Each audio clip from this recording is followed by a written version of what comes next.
आजकल बेटियां भी उन्हीं की रुखसत होती हैं जिनके घर में खुशहाली हो और जेब पैसों से भारी।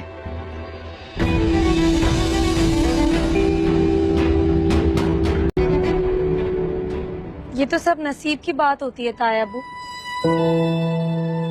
अगर किस्मत में हो तो गरीब की बेटी भी राज करती है, और अगर किस्मत में ना हो तो बादशाह की बेटी को भी महल से झोपड़ी में आने में देर नहीं लगती।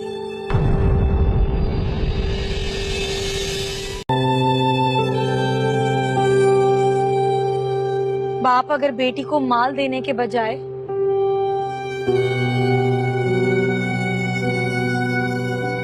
अच्छी तरबियत के साथ रुखसत करे तो जिंदगी ज्यादा आसान हो जाती है।